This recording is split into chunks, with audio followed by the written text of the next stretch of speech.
The year was 1570, and the screams echoing through the streets of Novgorod could be heard for miles across the frozen Russian countryside. What began as whispers of rebellion would end in a massacre so brutal that even hardened medieval chroniclers struggled to find words adequate to describe the horror.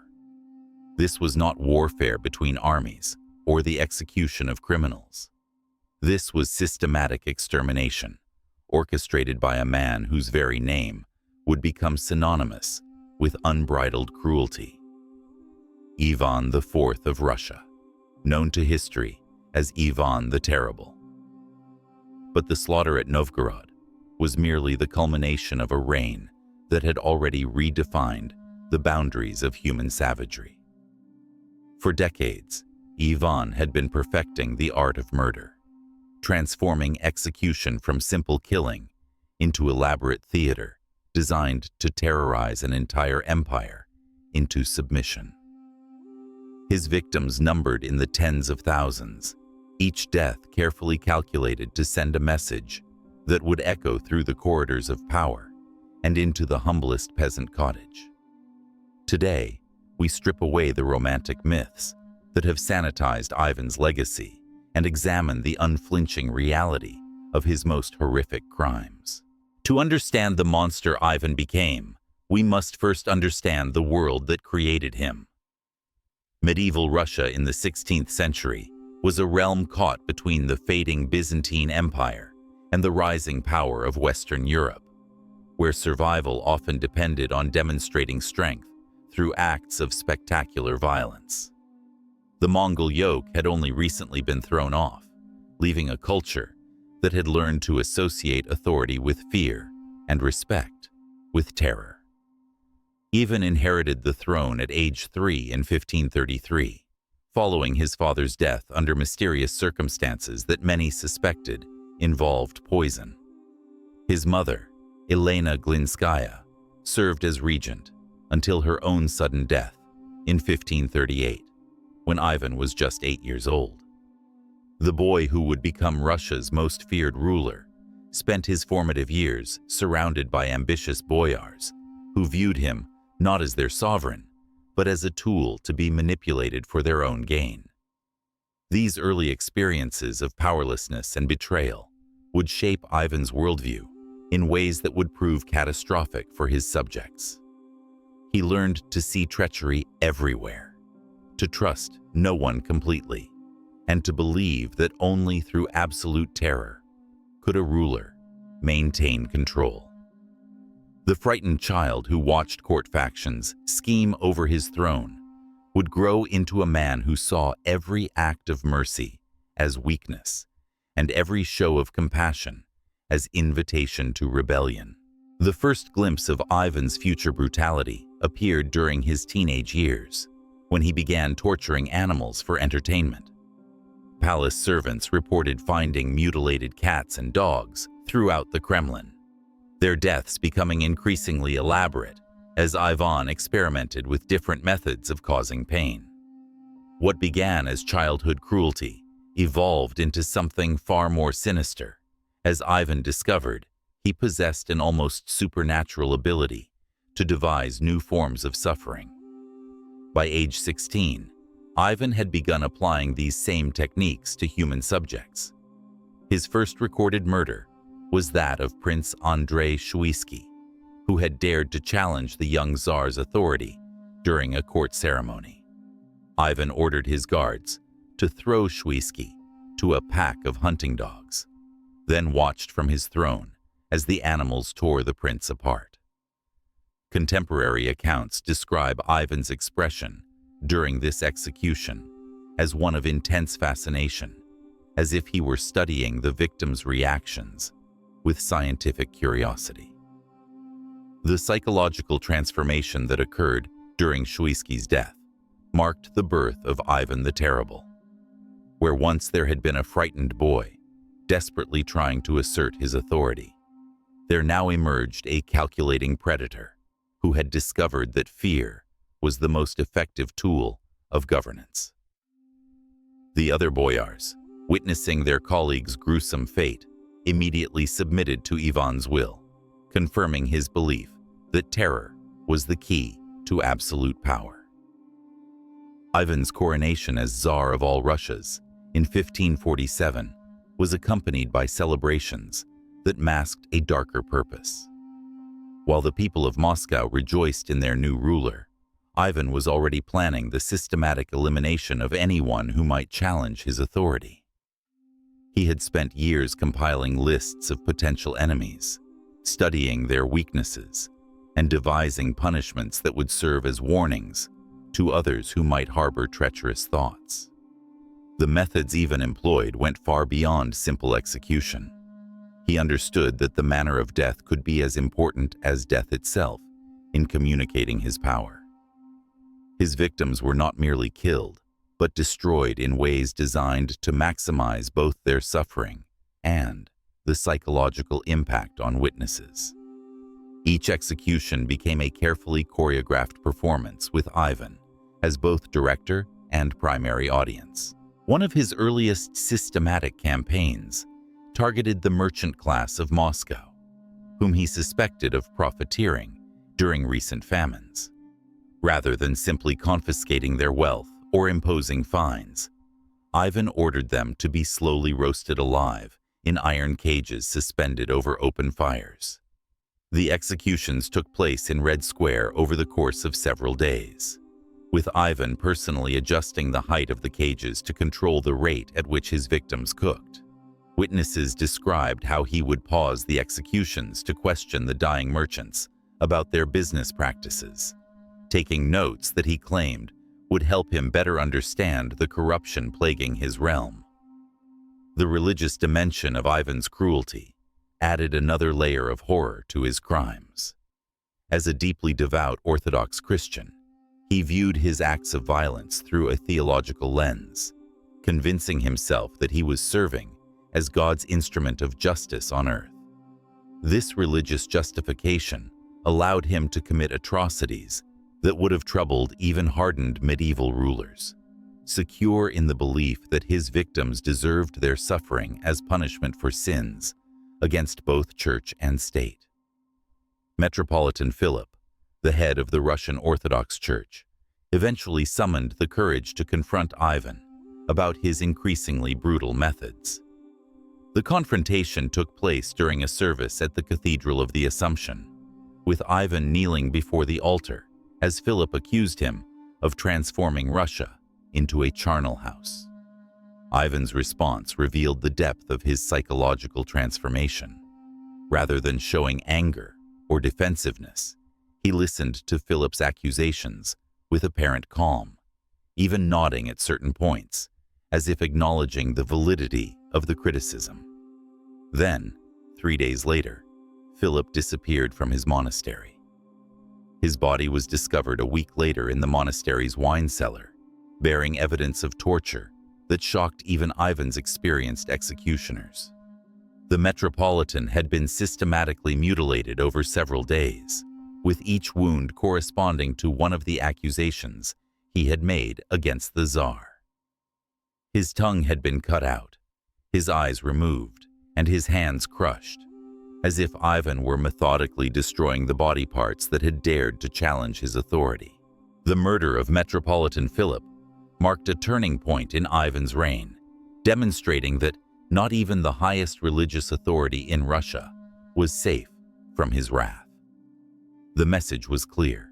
Opposition to the Tsar, regardless of its moral justification, would result in suffering beyond imagination. The surviving clergy, witnessing their leader's fate, retreated into terrified silence, leaving Ivan free to pursue his campaigns of terror without spiritual opposition. But these early murders were merely rehearsals for the systematic campaign of extermination that Ivan would launch against the city of Novgorod in 1570. What had begun as isolated acts of cruelty would evolve into genocide, as Ivan turned his attention from individual enemies to entire populations that he suspected of disloyalty. The techniques he had perfected on princes and merchants would soon be applied on a scale that would shock even his contemporaries, who had thought they had already witnessed the worst of human cruelty. The path to Novgorod's destruction began with intercepted letters that suggested the city's leaders were negotiating with Poland-Lithuania about switching allegiances. Whether these letters were genuine or fabricated by Ivan's agents remains a matter of historical debate. But their discovery provided the Tsar with the justification he had been seeking to unleash his full fury upon a city that had dared to maintain its independence for too long. Novgorod represented everything Ivan despised about the old Russia: its merchant republics, its traditions of self-governance, and its stubborn refusal to bow completely to Moscow's authority. The planning for Novgorod's punishment revealed Ivan's evolution from impulsive killer to systematic architect of mass murder. For months, he assembled what he called his oprichniki, a personal army of black-clad enforcers who served as instruments of his will. These men were not merely soldiers, but carefully selected psychopaths who had proven their loyalty through previous acts of extreme violence. Each oprichnik swore an oath to Ivan that bound them to obey any command, no matter how horrific, and to show no mercy to anyone designated as an enemy of the state. The oprichniki became Ivan's personal death squad, recognizable by their distinctive uniforms and the severed dogs' heads they carried as symbols of their role as the Tsar's hunting pack. They lived apart from normal society, existing in a parallel world where conventional morality had no meaning and where the only virtue was absolute obedience to Ivan's increasingly deranged commands. Their training involved not just military exercises, but psychological conditioning designed to eliminate any capacity for empathy or moral restraint. In December 1569, Ivan set out from Moscow at the head of an army of 15,000 men, including 3,000 oprichniki. The procession that departed the capital resembled a mobile torture chamber more than a military expedition. Wagons carried specialized instruments of execution, portable braziers for heating iron implements, and supplies of exotic poisons that Ivan had collected from across his empire. This was not an army marching to battle, but a death machine rolling toward its predetermined victims. The journey to Novgorod became a trail of atrocities as Ivan's forces systematically destroyed every settlement along their route. Villages were not merely plundered, but obliterated, their inhabitants subjected to experimental tortures that Ivan recorded in detailed journals for future reference. He treated this campaign as an opportunity to perfect his techniques of mass murder, testing new methods of execution and observing their effects on both victims and perpetrators. At Klein, even ordered the entire population to be buried alive in a massive pit, but with their heads left above ground, so he could observe their expressions as they suffocated in the frozen earth.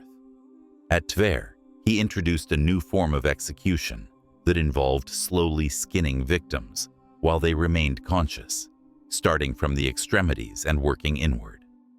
The screams from Tver could reportedly be heard 20 miles away, serving as advance warning to other communities of what awaited them. When Ivan's army finally reached the outskirts of Novgorod in January 1570, the city's leaders attempted to negotiate, sending delegations with offers of tribute and submissions of loyalty. Ivan received these envoys with apparent graciousness, accepting their gifts and listening to their pleas with what seemed like genuine consideration. Then, as each delegation prepared to depart, he would give a subtle signal to his oprichniki, who would seize the envoys and subject them to tortures designed to extract confessions of treason that justified the slaughter Ivan had already planned. The siege of Novgorod lasted 5 weeks, but it was unlike any siege in military history. Ivan made no attempt to storm the walls or cut off supplies. Instead, He systematically destroyed the city's surroundings, creating a ring of devastation that gradually contracted toward the city center. Each day brought new horrors, as Ivan's forces herded captured civilians into specially constructed killing grounds, where they were subjected to executions that combined theatrical spectacle with scientific experimentation. Ivan personally designed many of these execution methods, drawing inspiration from his extensive reading of historical accounts of torture and his own twisted imagination. He created devices that could prolong death for hours or even days, allowing him to study his victims' responses to different types of pain. Some executions involved elaborate mechanical contraptions that slowly crushed bones while keeping victims conscious. Others utilized carefully controlled fires that burned specific body parts while leaving others untouched. The psychological dimension of Ivan's campaign was as calculated as the physical violence. He understood that terror was most effective when it appeared both random and inevitable. Families were separated and forced to watch each other's torture, creating trauma that would persist for generations. Children were killed in front of their parents, using methods specifically chosen to maximize the parents' anguish. The elderly were subjected to indignities that violated every cultural norm about respect for age and wisdom. On February 8, 1570, Ivan finally entered Novgorod itself, riding through gates that had been opened not by conquest, but by the complete psychological collapse of the city's defenders. What followed over the next 6 days would establish new standards for human cruelty that shocked even an age accustomed to violence. The systematic destruction of Novgorod represented the culmination of everything Ivan had learned about the application of terror as an instrument of political control. The Archbishop's palace became Ivan's headquarters, from which he directed the methodical extermination of the city's population. He established quotas for his oprichniki, requiring each unit to produce a specific number of deaths per day, using approved methods of execution. Those who failed to meet their quotas faced punishment themselves, creating a competitive atmosphere that drove his followers to ever greater extremes of creativity in their cruelty. The marketplace became a theater of horrors, where Ivan staged elaborate executions designed to demonstrate his absolute power over life and death. Merchants were boiled alive in their own cooking oil, while their families were forced to watch and applaud. Craftsmen were killed using tools of their own trades, with blacksmiths burned in their forges, and carpenters impaled on wooden stakes they had crafted themselves. Each execution was accompanied by speeches from Ivan, explaining the crimes that justified such punishments, turning mass murder into a twisted form of public education. The clergy of Novgorod suffered fates that revealed the depths of Ivan's theological delusions. He had convinced himself that purging the church of corruption required methods that matched the severity of spiritual crimes. Priests were forced to drink molten lead from their own chalices, while Ivan quoted scripture about purification through fire. Monks were sewn into sacks with wild animals and thrown into the frozen Volkhov River, their deaths serving as what Ivan called baptism by suffering. The cathedral itself became a slaughterhouse where Ivan conducted what he termed divine justice. He ordered the construction of specialized altars designed for human sacrifice, complete with channels to drain blood and receptacles to collect organs. The sacred space that had once housed prayers for salvation now echoed with screams that Ivan interpreted as hymns of repentance. He kept detailed records of these proceedings, writing theological justifications for each method of execution in margins stained with the blood of his victims. Ivan's treatment of children during the Novgorod massacre demonstrated a cruelty that transcended even medieval standards of brutality. He had developed theories about hereditary treason, believing that the capacity for rebellion could be passed from parent to child, like a physical trait. This pseudo-scientific justification allowed him to order the systematic murder of entire families, including infants who posed no conceivable threat to his rule. The methods used against children were specifically designed to maximize parental suffering while serving Ivan's twisted educational purposes. Parents were forced to choose which of their children would die first, with those who refused to choose watching, as Ivan selected the most painful execution method for all their offspring. Some children were slowly lowered into boiling water, while their mothers were held at sword point and forced to sing lullabies. Others were tied to wooden boards and fed to trained bears, while Ivan took notes on what he called the natural progression of maternal grief. The systematic rape and torture of women in Novgorod revealed another dimension of Ivan's psychological pathology. He had developed elaborate theories about female treachery, viewing women as inherently disloyal creatures whose capacity for betrayal made them particularly dangerous enemies of the state. Nuns were subjected to violations that combined sexual violence with religious desecration, their bodies becoming battlegrounds where Ivan waged war against what he perceived as feminine corruption of holy spaces. Noble women faced punishments that reflected Ivan's obsession with social hierarchy and his belief that aristocratic blood carried special obligations of loyalty. They were stripped naked and forced to crawl through the streets, while crowds threw refuse and excrement, their degradation serving as public demonstration of how thoroughly Ivan could destroy traditional sources of authority. Some were branded with hot irons that marked them as traitors, ensuring that any who survived would carry permanent reminders of their punishment. The economic destruction of Novgorod was as systematic as the physical slaughter, revealing Ivan's understanding that true conquest required the elimination of a city's capacity to ever challenge him again. Granaries were not simply emptied, but poisoned with human waste and diseased corpses, ensuring that even hidden stores of food would become sources of plague rather than sustenance. Wells were filled with decomposing bodies, transforming vital water sources into instruments of disease that would continue killing long after Ivan's departure. Workshops and foundries were destroyed, using methods that demonstrated Ivan's knowledge of industrial processes and his determination to eliminate the technical knowledge that made Novgorod's prosperity possible. Master craftsmen were killed while working at their trades, their blood mixing with the materials they had shaped into objects of beauty and utility. Apprentices were forced to destroy the tools and machinery they had spent years learning to use, their education in destruction serving as Ivan's version of technical training.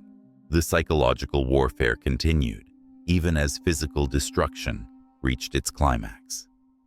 Ivan ordered his scribes to document every death in elaborate detail, creating what he called the Chronicle of Divine Justice. These records were not mere administrative documents, but propaganda tools designed to spread terror throughout his empire.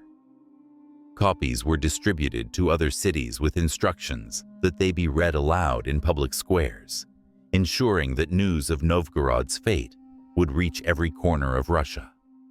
The final phase of the massacre involved theatrical spectacles designed to demonstrate Ivan's complete mastery over life and death. He constructed temporary amphitheaters where captured citizens were forced to perform in deadly entertainments that combined elements of Roman gladiatorial games with medieval religious drama. Fathers fought sons to the death, while crowds of oprichniki cheered, the winners earning the privilege of dying quickly rather than enduring prolonged torture. Some of these spectacles lasted for days, with Ivan serving as both director and primary audience for dramas of his own devising. He would interrupt performances to offer commentary on technique, suggesting improvements to his executioners, or providing historical context for the punishments being administered. These interruptions revealed the scholarly aspect of his cruelty, demonstrating how extensively he had studied the history of human suffering and how systematically he had worked to surpass the achievements of previous tyrants. The religious ceremonies that accompanied these executions showed how completely Ivan had corrupted Orthodox Christianity to serve his political purposes. He forced surviving clergy to conduct funeral masses for victims who were still alive, creating theological paradoxes that drove some priests insane. Others were compelled to offer last rites to individuals who were being tortured to death, their sacred duties becoming instruments of psychological torment for both clergy and victims. Ivan's personal participation in the executions revealed the hands-on nature of his cruelty. He was not a distant ruler who merely ordered deaths, but an active participant who took pleasure in personally administering torture.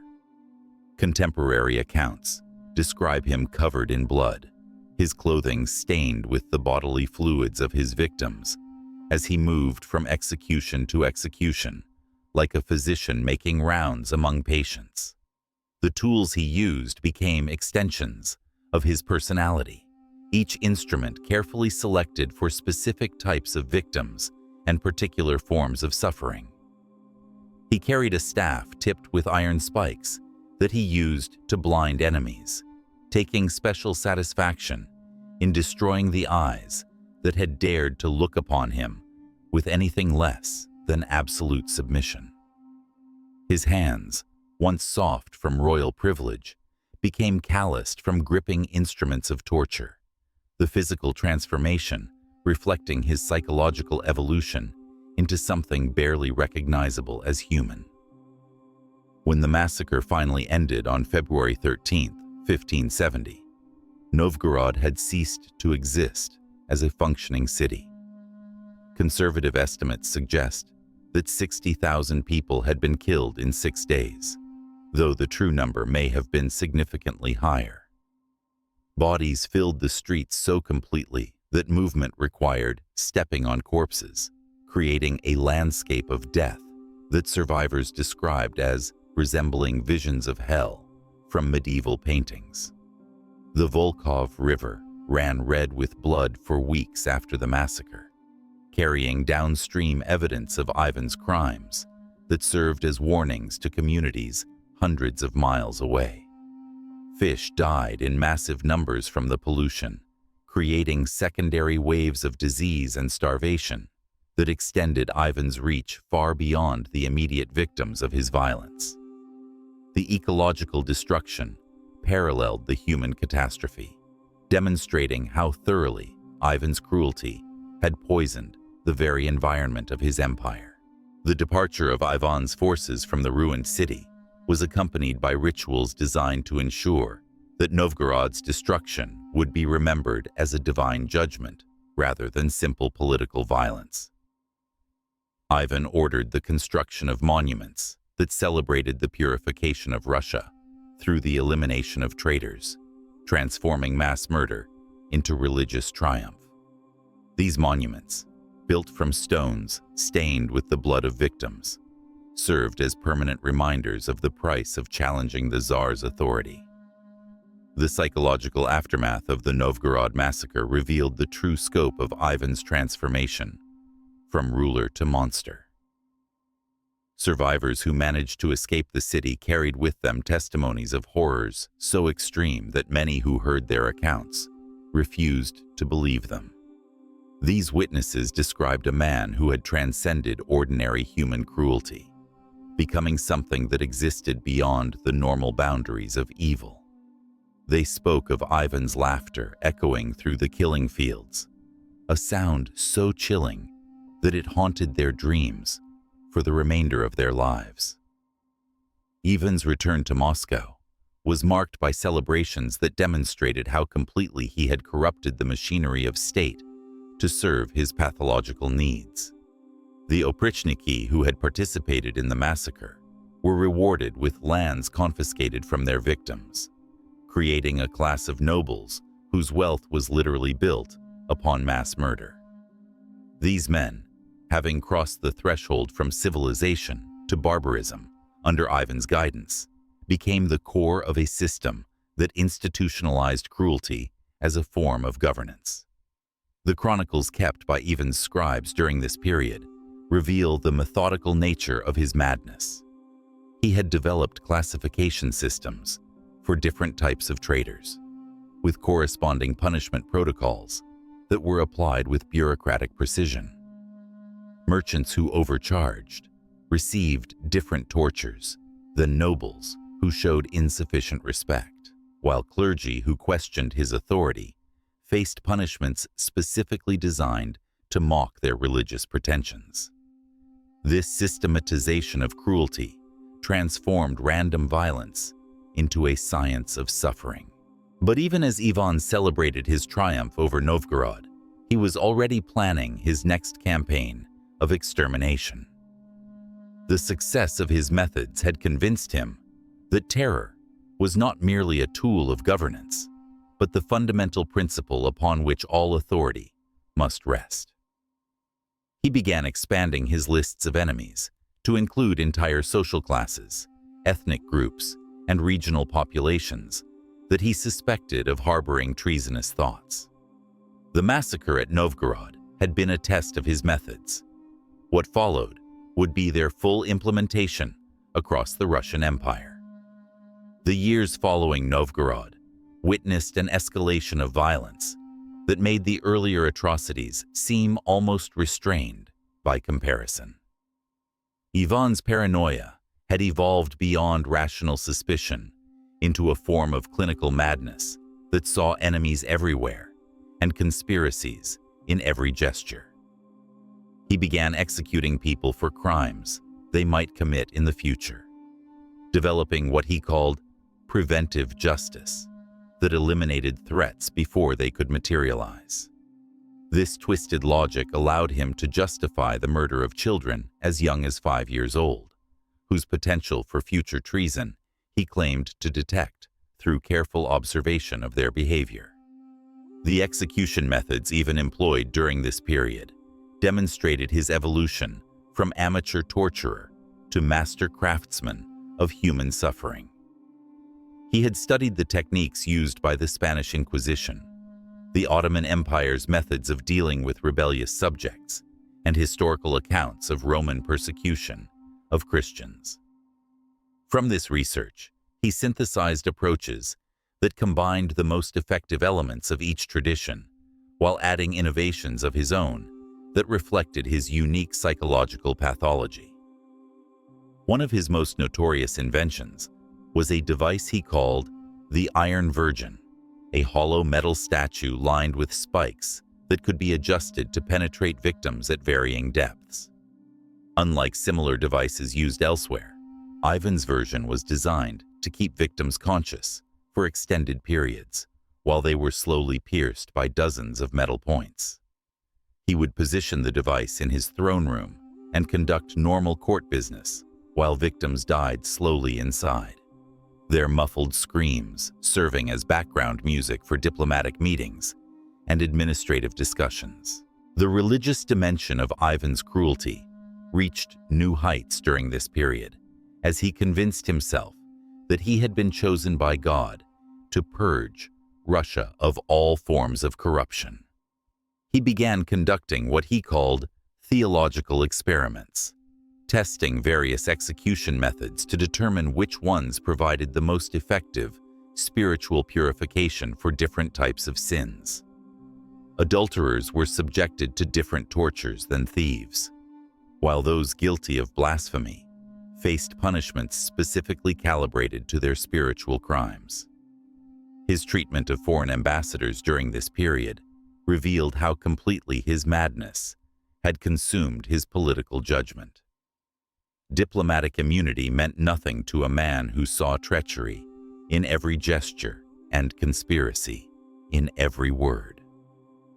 The English ambassador Giles Fletcher wrote detailed accounts of audience sessions where Ivan would suddenly order the torture of visiting dignitaries who had inadvertently offended him through minor breaches of protocol.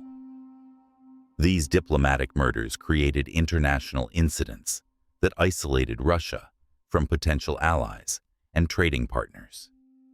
The systematic destruction of the boyar class during the 1570s demonstrated Ivan's evolution from targeting individual enemies to eliminating entire social categories. He had concluded that aristocratic privilege was inherently treasonous, creating loyalties that competed with absolute submission to the Tsar.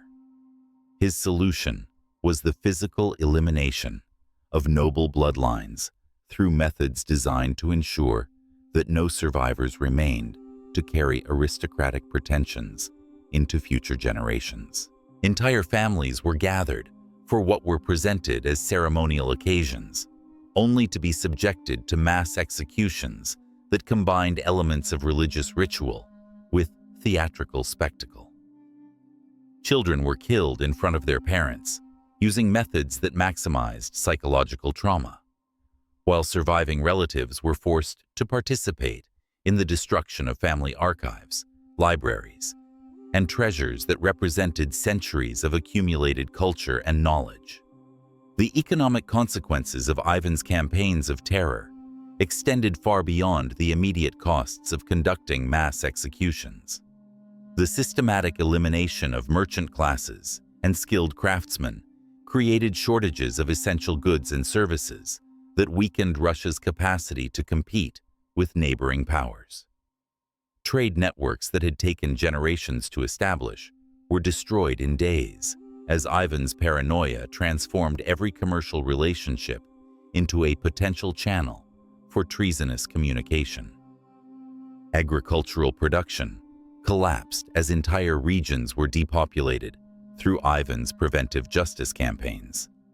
Villages that had supplied food to major cities for centuries were wiped off the map, their inhabitants killed and their fields salted to prevent future cultivation. The resulting famines claimed additional victims who died not from Ivan's direct violence, but from the secondary effects of his systematic destruction of the empire's productive capacity. The psychological toll on Ivan's executioners became apparent as the 1570s progressed. Even the carefully selected oprichniki began showing signs of mental breakdown under the strain of conducting increasingly elaborate tortures. Some developed what contemporary observers described as execution madness, becoming unable to function in normal social situations after years of participating in Ivan's theatrical cruelties. Others committed suicide rather than continue their work, leaving notes that described nightmares so vivid they made sleep impossible. Ivan's response to these defections was characteristically brutal. He ordered the torture and execution of oprichniki who showed signs of weakness, using methods designed to serve as warnings to their colleagues about the consequences of failing to maintain absolute dedication to their duties. These internal purges created a climate of terror, even within Ivan's inner circle, as his most trusted followers realized that their loyalty provided no protection against his paranoia. The medical records kept by court physicians during this period provide insight into Ivan's physical deterioration as his psychological pathology consumed his body as well as his mind. His hair had begun falling out in clumps.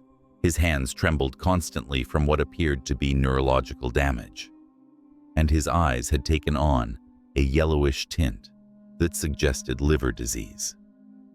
Yet these physical symptoms seemed only to intensify his cruelty, as if the decay of his body was mirrored by an acceleration of his spiritual corruption. His sleep patterns became erratic as nightmares plagued what little rest he managed to achieve. Palace servants reported hearing him screaming in his chambers during the night, calling out the names of victims and conducting conversations with invisible accusers. These nocturnal episodes were followed by days of increased violence, as if Ivan was attempting to silence the voices in his head through the screams of new victims. The final phase of Ivan's reign of terror began in 1580, when he turned his attention to his own family members, convinced that even his closest relatives were plotting against him. The murder of his eldest son, Ivan Ivanovich, in a fit of rage, marked the beginning of a campaign of domestic violence that would ultimately destroy the very dynasty he had sought to protect through his years of systematic cruelty. The legacy of Ivan the Terrible's reign of terror extends far beyond the boundaries of 16th century Russia, serving as a chilling reminder of what happens when absolute power encounters absolute madness. His systematic campaigns of extermination claimed hundreds of thousands of lives, transforming an empire into a charnel house where human dignity was sacrificed on the altar of paranoid tyranny. The techniques he perfected, the theatrical executions, the psychological warfare, the bureaucratization of cruelty, would echo through the centuries, inspiring future dictators who recognized in his methods both their potential effectiveness and their ultimate self-destructive nature.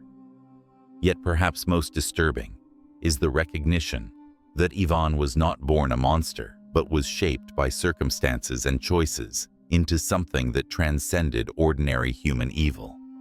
His transformation from frightened child to architect of genocide reminds us that the capacity for systematic cruelty exists within human civilization itself, waiting for the right combination of power, paranoia, and opportunity to emerge. The blood-soaked stones of Novgorod and the silent graves of countless victims stand as permanent warnings about the price of unchecked authority and the fragility of the moral constraints that separate civilization from barbarism.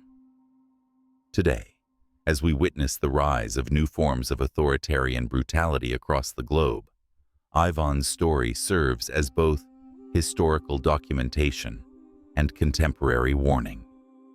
The screams that once echoed through the streets of his empire have long since faded, but their message remains as urgent as ever: that the defense of human dignity requires eternal vigilance against those who would trade conscience for control, and that the true measure of civilization lies not in its capacity for greatness, but in its refusal to descend into the abyss of systematic cruelty that claimed Ivan the Terrible's soul.